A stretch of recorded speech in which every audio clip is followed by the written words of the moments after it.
రాజ్భవన్లో governor రాధాకృష్ణన్తో భేటీ అయ్యారు CM Revanth Reddy. Governor కోట ఎమ్మెల్సీలు, assembly session నిర్ణయాలు, కేబినెట్ విస్తరణపై డిస్కస్ చేసినట్లు తెలుస్తోంది. ఇందిరమ్మ ఇండ్ల స్కీంపై సెక్రటేరియట్లో డిప్యూటీ సీఎం భట్టి రివ్యూ నిర్వహించారు. ఇండ్ల నమూనాలు, లబ్దిదారుల ఎంపిక విధానంపై స్టడీ చేయాలని సూచించారు.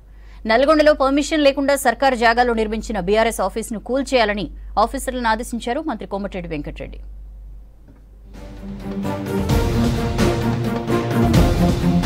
రాజ్భవన్లో గవర్నర్ రాధాకృష్ణన్తో ముఖ్యమంత్రి రేవంత్ రెడ్డి భేటీ అయ్యారు.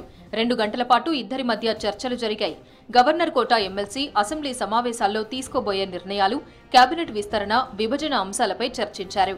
ప్రభుత్వం తీసుకునే నిర్ణయాలకు సహకరించాలని గవర్నర్ను కోరారు రేవంత్ రెడ్డి. ఇటు పెండింగ్ బిల్లులు, వైస్ ఛాన్సలర్ల నియామకంపై చర్చించారు. ఈ సమావేశంలో సీఎంతో పాటు ప్రభుత్వ సలహాదారు వేం నరేందర్ రెడ్డి ఉన్నారు. ఇటు ఉమ్మడి ఆస్తులన్నీ స్వాధీనం చేయాలని తెలంగాణ ప్రభుత్వం కోరినట్లు తెలుస్తోంది. దీనిపై కూడా ఇద్దరి మధ్య చర్చలు జరిగినట్లు సమాచారం. ఇందిరమ్మ ఇండ్ల పథకం అమలుకు ఇతర రాష్ట్రాల్లో అధ్యయనం చేసి త్వరగా ప్రభుత్వానికి నివేదిక ఇవ్వాలని అధికారులను ఆదేశించారు డిప్యూటీ సీఎం భట్టి విక్రమార్క. ఇందిరమ్మ ఇండ్ల పథకం బడ్జెట్ ప్రతిపాదనలపై సమీక్ష నిర్వహించారు డిప్యూటీ సీఎం భట్టి, మంత్రి పొంగులేటి. ఇళ్ల నమూనాలు, లబ్దిదారుల ఎంపిక విధానంపై స్టడీ చేయాలని సూచించారు. హైదరాబాద్లో రింగ్ రోడ్ల చుట్టూ ఇండ్ల నిర్మాణంపై దృష్టి సారించాలన్నారు. త్వరగా భూసేకరణ పూర్తి చేయాలన్నారు.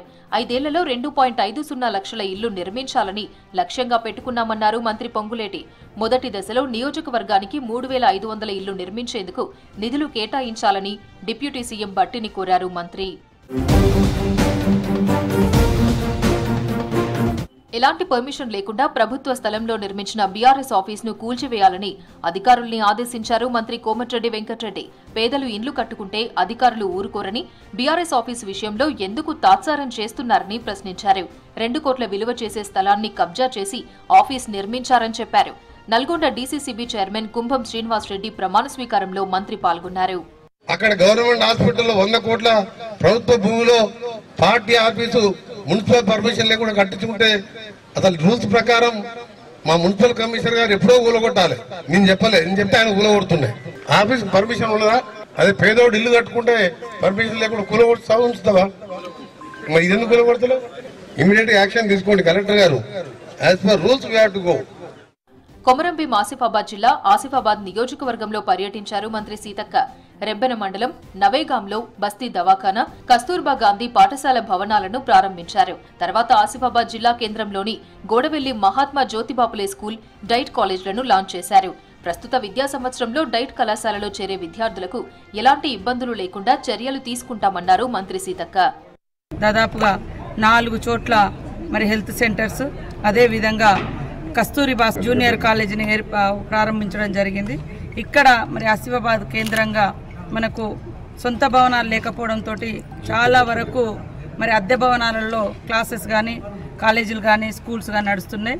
మంచి మనసున్నటువంటి వ్యక్తి ముందుకొచ్చి ఈ జ్యోతిబా స్కూలుకు అనుగుణంగా అంటే ఎట్లాంటి అవసరాలు ఉంటాయో ఆ రకమైనటువంటి స్ట్రక్చర్ తీసుకొని దాన్ని ఈరోజు మనకు కట్టి అద్దెకు ఇవ్వడం జరిగింది. వారం 10 రోజుల్లో గాంధీ, ఉస్మానియా, కాకతీయ మెడికల్ కాలేజీల హాస్టల్స్ భవనాలకు శంకుస్థాపన చేస్తామన్నారు మంత్రి దామోదర రాజనరసింహ. త్వరలోనే పనులకు సంబంధించిన టెండర్లను పిలుస్తామన్నారు. రాష్ట్రంలో కొత్తగా 435 డాక్టర్ పోస్టులు భర్తీ చేస్తామని చెప్పారు. హైదరాబాద్ బంజారాహిల్స్ లోని మినిస్టర్స్ క్వార్టర్స్ లో డాక్టర్స్ తో కలిసి ఇంటర్నేషనల్ డాక్టర్స్ డే సెలబ్రేషన్ లో మంత్రి పాల్గొన్నారు.